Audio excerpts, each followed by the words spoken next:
안녕하세요. 포사이트입니다.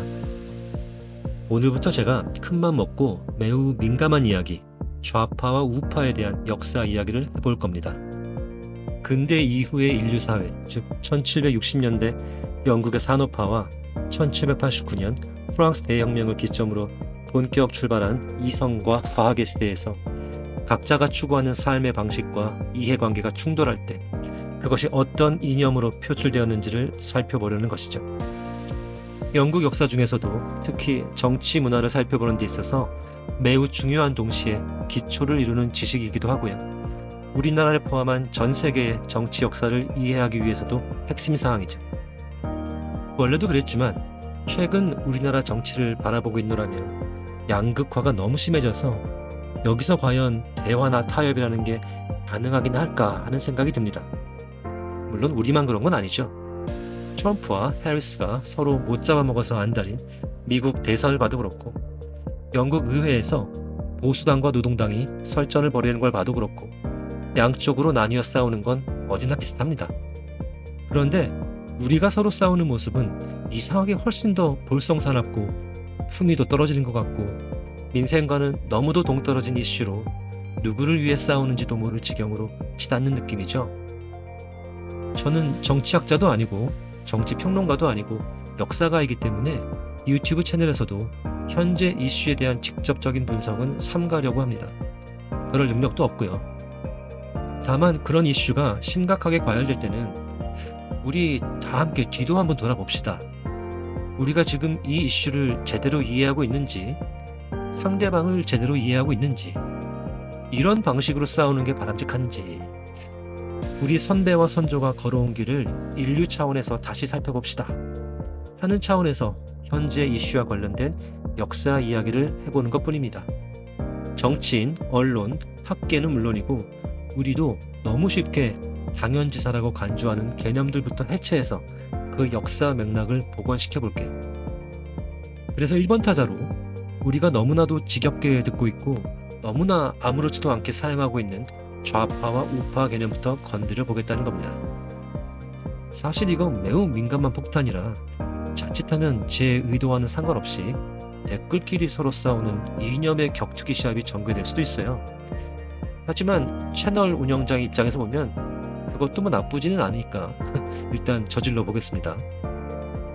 좌파와 우파의 구분은 어떻게 하는 걸까요? 스스로 생각하기에 내가 우파라면 내 맘에 안 드는 놈은 다 좌파죠? 그 반대도 똑같고요. 그죠? 네, 이게 우리의 현실인 것 같아요. 이게 무한 루프로 계속 반복되니까 쳇바퀴 속을 함께 도는 다람쥐들처럼 갑갑한 자리다툼을 영원히 지속하게 되죠.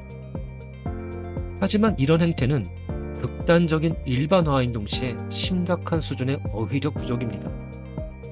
이 복잡한 세상을 살면서 만사를 좌우로만 나누는 2차원에도 못 미치는 인식 수준에 머물러 있다니요. 좌파와 우파라는 개념이 언제 어떻게 생겨났는지부터 차근차근 다시 습해 보는 것으로부터 출발해서 이 복잡한 이야기를 풀어보죠. 단어 자체가 생겨난 역사적 기원은 대개 1789년의 프랑스 혁명이라고 설명하죠. 물론 이 단어들이 의미하는 바가 인류사에 등장한 건 그보다 훨씬 더 옛날이지만 지금은 일단 단어 자체에 주목해 보는 겁니다.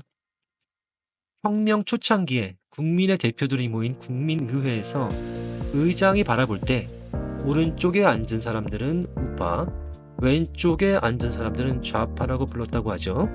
많이 알려진 상식 수준의 이야기입니다.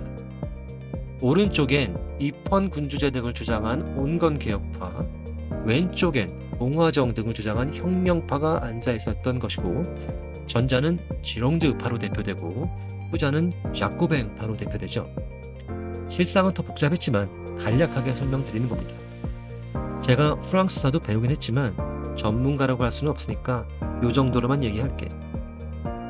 이후로 기존 체제의 유지를 선호하는 보수 성향 사람들을 우파, 기존 체제의 전복을 꾀하는 진보 성향 사람들을 좌파라고 부르게 된 겁니다. 여기까진 간단 명료해 보입니다. 그런데 그 기존 체제라는 것은 시대마다 성격이 조금씩 변할 거 아니에요. 프랑스 혁명 당시엔 절대 왕정이 기존 체제였지만 지금은 어떤가요? 정치적으로는 국민국가 시스템, 경제적으로는 자본주의를 기존 체제로 볼 수 있겠죠. 그렇지 않은 경우도 있긴 하겠지만 사회주의 대표주자 소련이 해체되고 중국이 개방 노선을 취한 이래 자본주의를 대체할 시스템은 아직 출현하지 않았죠. 국경을 초월해서 발생하는 현상도 많고 특정 국가를 기반으로 활동하지 않는 세력도 있고 민족이나 국민 개념이 국가와 일치하지 않는 경우도 종종 있지만 유엔에는 국민국가 단위로 가입한다는 현실을 보면 국민국가 시스템을 기존 체제라고 보는 게 타당하겠죠. 따라서 국민, 국가, 자본주의라는 현재 기존 체제의 유지를 원하는 사람들은 현재 시점에서 우파라고 볼 수 있는 것이고요. 그것의 폐해를 강조하며 계급, 형제의 평등지향적인 경제체제를 원하면 좌파인 것입니다. 우파든 좌파든 본인이 원하는 질서의 확립이나 유지를 위해 법을 초월하는 성격의 폭력 수단을 동원하면 극우파나 극좌파라고 부릅니다. 그래서 전체주의나 독재는 우파나 좌파 모두에서 출현 가능하죠. 국민국가나 자본주의를 유지하되 영국과 프랑스가 독차지하고 있는 시장과 네트워크, 즉 패권을 빼앗아오기 위해 그리고 국내에서 권력을 독점하기 위해 폭력에 의존했던 히틀러의 나치 독일은 그래서 우파 독재인 것이고요. 전 세계의 노동자 계급을 단결시켜 기존의 국민국가 시스템을 전복시키고 모두가 평등한 사회주의 시스템을 전 세계에 구축하겠다며 수단과 방법을 가리지 않았던 스탈린의 소비에트 러시아가 좌파 독재인 것이죠. 그래서 흔히 정치 스펙트럼이라고 부르는 좌우파 성향을 지평선처럼 쭉 나열해보면 맨 왼쪽에는 기존 체제를 완전히 무력화하려는 무정부주의가 위치하겠고 맨 오른쪽에는 국가 또는 민족 지상주의가 위치하겠죠. 좌우파 개념과 흔히 혼용되는 것 중 하나가 보수와 진보의 구분이죠. 크게 보면 결과론적으로는 큰 차이가 없지만 보수나 진보라는 개념으로 스스로의 정치 성향을 정의할 때는 좌우파 개념보다 가치나 덕목을 훨씬 많이 포함시켜 사용하는 겁니다. 스펙트럼상 단순히 오른쪽에 위치한다고 규정하는 것에 비해서 보수주의자들은 왜 국가가 중요하고 왜 국민이나 민족이 중요한지에 대해서 훨씬 더 많은 가치를 부여합니다. 진보주의자들은 국가나 국민이라는 조직이나 개념이 구성원 다수에게 희생을 강요하는 측면에 주목하고 이것이 결국엔 자본주의를 유지하기 위한 악랄한 수단이라고 비난하며 새로운 질서의 구축을 꿈꾸죠.